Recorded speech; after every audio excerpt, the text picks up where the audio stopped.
with this lovely lady who was essentially coming to me saying, hey, my reels aren't working. What is going on? And my immediate question to her was, what are your customers saying? Like, what do your customers need to hear? And she was immediately stumped back and she's like, what do you mean? And I said, well, then who are your customers? And she gave me a bit of a rundown of who her customers were, specifically the demographics of women in, 45 to 55. And I had to kind of stop her there and go like, no. But like, when it comes to your reels not working, it's clear like you're trying different messages, you're seeing what's resonating. And, we've had chats like this in the past. But I wanted to emphasize with her about the people that she's aiming for. Do they actually watch the reels on Instagram? Or are they more like someone who wants to engage with the story element of Instagram? Or are they someone who likes to just scroll on their feed? You need to strategize yourself and the content that you produce to be where they are looking. Where your customers, the type of people that are wanting to engage with your services, who have the funds at the end of the day to be able to engage in your services and also have the time to engage in your services. A lot of the people that I work with currently are service producers. I do have a couple of product producers there. What I mean by that is that most of the work that they do requires time on both sides of the equation to be able to achieve the result that the client needs. Now, of course, there's obviously a little bit more work and expertise coming from the person providing the service compared to the person actually engaging the service, but I digress. When it comes to being able to be seen by these people, to have a clear idea of who you're actually talking to and why you're reaching out to them is more important than, hey, you're doing Instagram reels because you find them fun. Awesome. You find a method of marketing that is fun for you, that you can do consistently, that you engage with. Awesome. That's great. Let's try and line it up, however, with the people that you want to get on board. And that's where the content strategy over a content format comes in. Because when you're working with, maybe you're marketing yourself in your free time, that doesn't exist for small business owners, but go with the analogy here. In your free time, your hobby is essentially marketing your business. And that's where a lot of personal branding and a lot of small business owners find that their hobby that they're doing outside of their business is marketing their business, and they have fun exploring that opportunity that they have. Now, of course, you can delegate this to maybe other members of your team, interns if you have any, or be able to delegate it to another company entirely. Now, of course, you need to have funds and you need to have the time and investment that would take to have them do your marketing for you. But I digress. But understanding why your audience wants to consume the information from you, but also have an idea of where they actually are looking for your information is more important than how you're wanting to approach it. So, for example, being able to define the idea first and selecting appropriate format is then the next point of call. A lot of people that I speak with, and especially the woman that I spoke to last week, very much had the format in mind first, rather than the actual message that was being touted. Now, of course, as most of us do, we have multiple different messages, multiple different things we want to say, and multiple different things that we want to bring people on board with. Well, that is fine. That is perfectly understandable. Not every single piece of content that you put out there is going to have the same message. That is okay. For your own sanity, I'm going to ask to be able to put those type of messages and information into at least 3 buckets, maybe 4 to 5 if you're lucky, to be able to make the process of figuring out what type of message you want to deliver your audience easier. Again, not necessarily the message itself, but the type of message into these, they're called silos, but silos has a very bad connotation, especially in the marketing industry, because they're cut off from everything else. What I like to think of is put them into piles. They are freestanding piles of ideas and messages and information that are right next to each other, so they do feed into each other and they can feed into each other, but you're able to streamline your thinking. So for example, a good example of this, especially for the client that I was working with. Sorry, not client I was working with. I digress. The person I was speaking with last week was being able to think of, okay, so what is the message that we want to speak to? We want to speak to about how spending time on your mental health is important, and actively investing time on other modalities, not just, hey, I just want to get a tarot reading, for example. Because a lot of people, for example, that reach out to her for tarot readings find themselves needing more than just the tarot reading to not exactly feel better, but just to have any sort of sense of direction, because that's the starting point. So from that information that we've been able to digress, okay, we're able to break this down into a message of taking this journey is going to be a journey. How do we break this down for them? All right, so that's the message. That's a bit of a wide message, but this was the message I was using with this lady at the time. And what we've been able to, again, we talked it out, we had discussions, and we were able to figure out, well, maybe a Facebook, or maybe an Instagram reel maybe wasn't the best way of being able to communicate that message. Okay, so where would they go about finding more information about this? Okay, they are probably more likely to stumble upon it on Pinterest. Not necessarily that they're going to engage with you from there, but that is, an idea.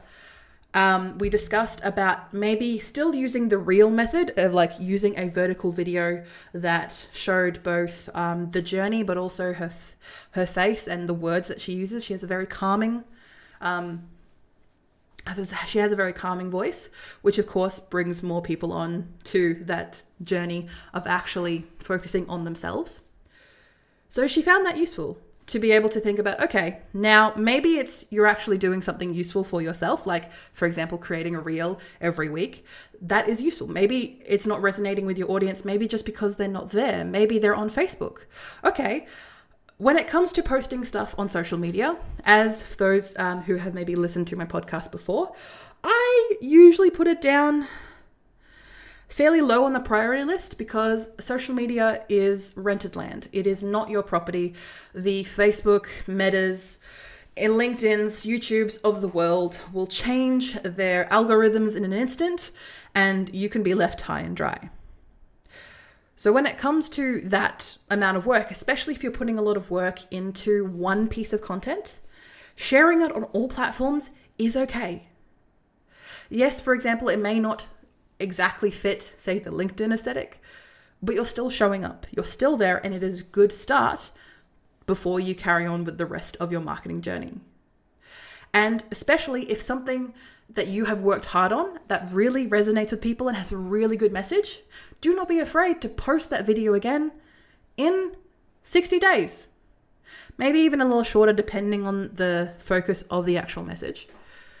Do not be afraid to reuse that content again. Maybe even move some of the visuals around, maybe have the same voiceover, but have some of the visuals move around.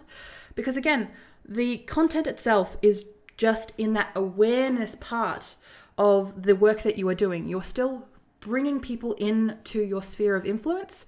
You haven't got them to a lead yet, and not necessarily the work that you do on social media is going to generate a lead straight away. Of course, it's going to maybe over time, but you need to be consistent with that messaging first. And that's why, again, we're going back to having the content strategy over actually how you perform the message being more important. And questions that I like to ask my potential clients when I work with them regarding this type of mentality is, what do you like doing and what do they want to see? What can you, the Venn diagram in your head, what do you like to do when it comes to marketing your business, maybe recording a video, and what do they want to see? What can those areas overlap? And that's where the content strategy comes in regards to your focus. For example, if there's there's a client that I work with who loves carousels. So carousels are a line of images that are pretty much on all platforms now that distill information across multiple slides, maximum of 10. And some of these have text, some of these have just images, some of these have a combination of both. And she loves creating them because She I think, worked with someone and created like 15 different templates. And she just finds it so easy to be able to break down her messages and her thoughts into these like individual slides. And she gets a lot of reach from them. Cool, awesome. Again, we're in the middle of that Venn diagram where what she likes to do and what people want to see are in the same sphere. And that's where she puts her energy.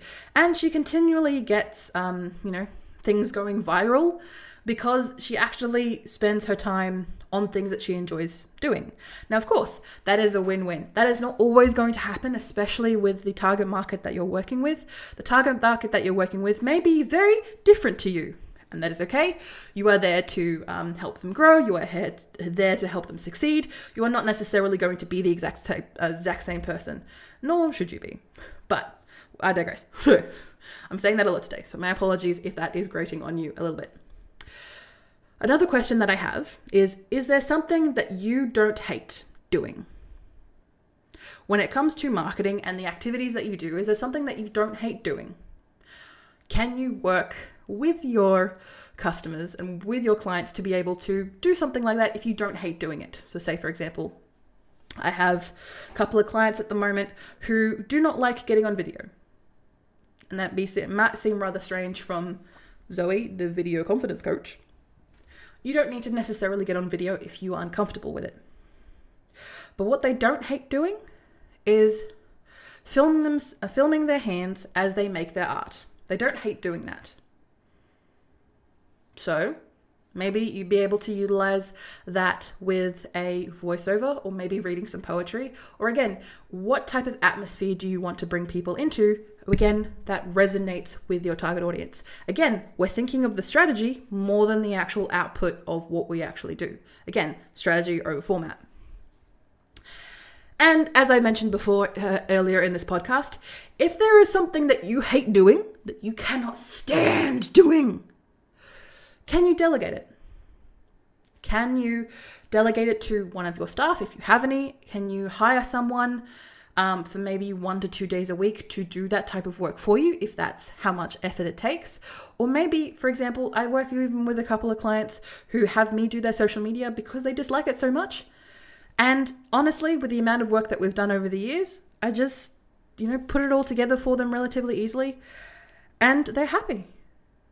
And their clients are happy. And if your audience cares about, the litmus test that I like to use, especially for my clients, is if your audience cares about it, it should be important to you. Do your audience care that you are on LinkedIn? If your business is not aimed at people who are in corporate, who are in those type of spheres, maybe they don't really care. And then that shouldn't really be important to you. Do they care about, for example, how they look when they post stuff on Instagram? Well, then you should care about that too. What does your audience care about? Then you need to care about it. And the importance of understanding your audience is something that takes time and something that takes actively thinking about how they want to receive their information and how you want to go about giving them that information. Because the information that they seek may not be the information that they want to hear, especially if you are being the solution to a problem that they have. But they still want to find a solution regardless. You may not be the right fit for them in that moment. But if you constantly are in the feeds, if you are appearing in front of them on a regular basis, again, those multiple touch points, when it comes to marketing, you want people to be able to recognize your brand and see you out and about, not just digitally, but face to face if that is an option for you and your business. Because you have to remind people that you exist.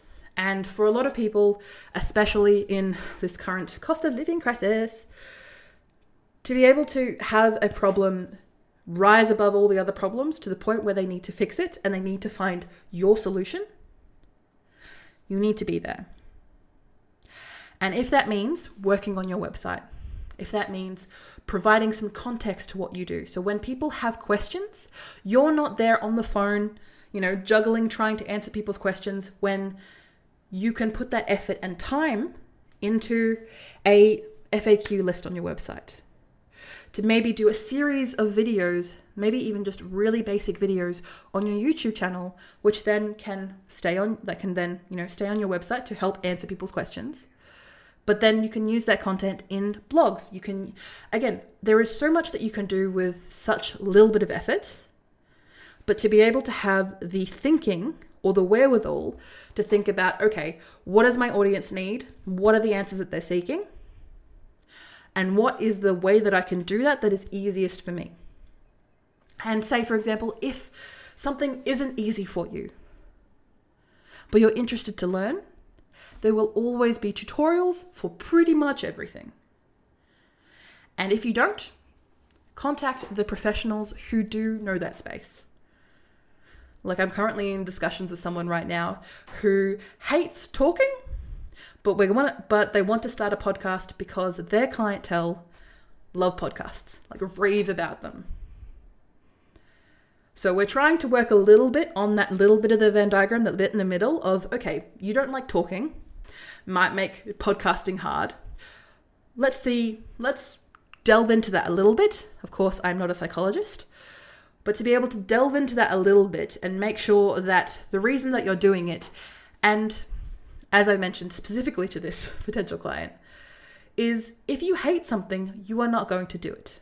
And even if it's for your business, even if it is going to light up the faces of the people that you work for, and if it's going to make you so much money, if you hate doing it, you are not going to be consistent with it. You are not going to do it, and you are not going to continue to do it, and you are not going to make it a habit in your business. Which is why marketing always falls by the wayside for a lot of business owners, because of course there is so much that you need to think about, especially when running your business. But also, if you can make something fun for yourself, and if something is not fun, then can you do something that you don't hate? And if it's something that you don't hate, so it's not fun, and you absolutely hate it to the point where you can't even do it just for 10 minutes a week, then hire someone else to do it. It's not always going to be your forethought, and it's not always going to be your best thing. Maybe like I said, the content strategy may not always fit the content format that you have in mind. And that's okay, because you are learning, you are growing, and you're able to use that knowledge in other aspects of your business. You can always use a piece of content more than once. You can always use a content strategy more than once. You can always use a message more than once. Because when marketing yourself and your brand, be it your personal brand or your small business, it's going to take time. But I believe in you. And as you learn and you find out more about your clientele, but also about yourself, you're able to make these decisions. You're able to see, for example, an idea of, hey, I can see that this maybe competitor is doing this series of podcasts, but they're not getting a lot of numbers. Could you do it better? Maybe. Or maybe the format doesn't exactly work with you and your sensibilities, but doing a weekly live stream on those topics will. Because you can just stream it, you can just get it done, get it out there, and then hand over your, the follow-up and I forgot what the word is. Being able to transcribe it and turn it into a blog and all of those other following activities, you can hand it over to someone else. That works. You're able to appear for your customer. You're able to give them the information that they need in a format that works for you because you don't hate it and you may even like it, to the point where then they can use that, they being other people that you work for, or maybe you 24 hours later, are able to use that content to be more efficient for your overall strategy of your marketing. Hopefully I haven't prattled on too long for you, and I apologize if I have maybe gone a little bit too deep on this particular topic. This is something that has been cooking around in my head for the past week, that I've had multiple people speaking to. And do not worry if the way that you think or the way that you initially react to something is, oh, I should do a post about this. And you initially have a specific thing in mind. That is okay. That is your experience. but be able to think about, okay, how is this going to work for my customer? What exactly are they thinking, and how are they going to see this because they're looking for it? Hope you have a wonderful day. Enjoy the rest of your week, and I look forward to seeing you on the next podcast.